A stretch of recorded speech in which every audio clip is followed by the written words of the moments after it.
I'm not quite cut out for this world, but weed makes it okay. And in a different interview, I read that you'd said you would find life really hard without marijuana. Yeah, for sure. I smoke weed all day. So I would imagine it would be worse if I didn't. All day, every day? Yeah. Today? Oh, yeah. After every this? day. Yes, I smoke weed all day, every single day since I was 20 years old, maybe, something like that. 20? Yeah. And I've been very productive in that time. Clearly that's what I've been missing. When you say that you wouldn't be cut out for this world, but weed makes it okay, what do you mean? I mean, in the book and in life, I equate it to shoes or glasses. Like it is, are shoes like a crutch we use, or are they a thing that we have culturally decided make our lives easier and better? That is exactly how weed is to me. Could I not wear shoes? Probably. Could I not smoke weed? Probably. Would I just much rather smoke weed all day? Yes.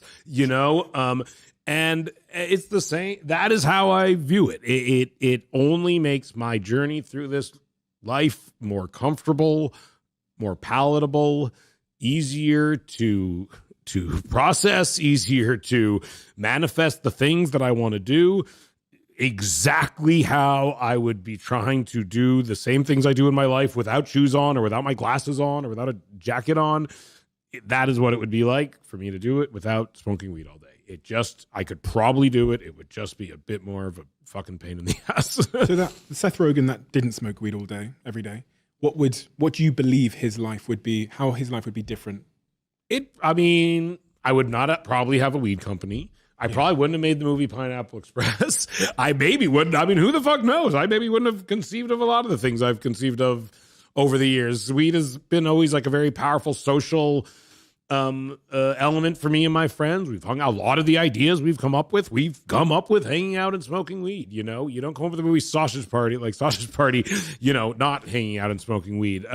So I think like the environment it has created amongst me and my collaborators has been very additive for sure to my creative output. So, in abstract ways and in very specific ways, like Pineapple Express being, the most specific probably. I was looking at the wording. So the phrase, I'm not quite cut out for this world, I found really curious. I don't think any human is. That's more, I think no human is quite cut out for the world, as is exemplified by the fact that we wear underwear, that we need toilet paper, that we have shoes. We're not like these pure beings that just like go out into the world and can exist flawlessly. We do dozens of things that are external to make our lives livable. Weed's actually natural, unlike underwear, and shoes, and glasses. It exists in the real world. But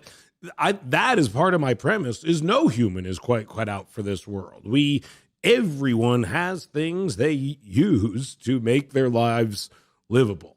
And for me, weed is one of those things, just like a roof is one of those things, I can tell you the cost of the roof here because it's causing this sound. Yeah, exactly. Which is making it not great for our podcasting, which I think is an actual thing. Can you tell me, is there a cost to weed in terms of, has there been a cost in your life to weed? The upsides are clear because I can see your... No, there's literally, from my, no, I mean, I've gotten it when I was younger. Because weed is illegal, stupidly, there has been situations I have found myself in that are not great in the pursuit of getting weed, but I don't blame weed for that. I blame the government for making weed illegal and making me jump through all these hoops to get it, But in general, in my life, no, there has been no downside to weed or my use of weed or my love of weed. Maybe it's cost me jobs throughout my life. I'm in the Mario Brothers movie coming out soon. I'm in the Ninja Turtles movie that I wrote and produced coming out soon. Like, I'm producing things for giant, companies that do not seem to mind. So I have not, Steven Spielberg put me in his movie. I have not seen a definitive impact on my career because I'm known very much for being someone who smokes weed all the time. You know what I mean? Well, all that success you've had, all those movies you named recently that some of them of which are coming out soon. Having spoken to you today, I get work ethic. I get your innate passion, which seems to have been there since you were a child. But there's people that have both of those things and they're not Seth Rogan. You know what I mean? So is there anything else when you look back on your life? You talked about the circumstance, your mother's, being around that culture. Is there anything about you in particular, a talent? And people find this hard to answer because it requires you to say something nice about yourself. And so celebrities often say, say, oh no, there's, But is there what is it that makes you good at what you do? I honestly think because I grew up watching so many movies, and having parents that appreciated them, I, from a very young age, had an inherent understanding of cinematic storytelling, and that specifically from a writing standpoint, from how the movies were written. That is, for whatever reason, how my brain processed it.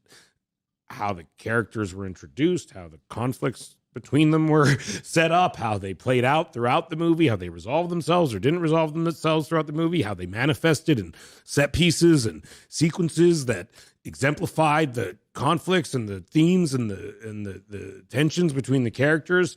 For whatever reason, from a very young age, I was able to understand and write those things. And I look back now as like a 40-year-old person who has produced and helped countless people with their screenplays and written countless screenplays. Like, there are things about like what we put into Superbad as like 14-year-olds that are like fundamentally functional and good in a way that is like beyond like the average 14-year-old's ability, the average writer's ability in a lot of ways, and that is something that me and Evan really we were lucky.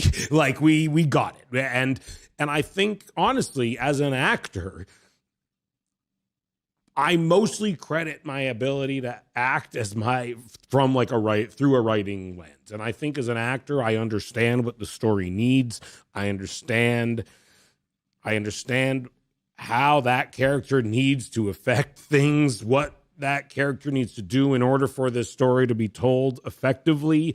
I don't view my acting as internally as the other actors I work with. I know it. I see it. I talk to them about it all the time. I view it much more from like a big picture. Like, okay, here's the role this character plays in the story. How do I make that work as well as it possibly could?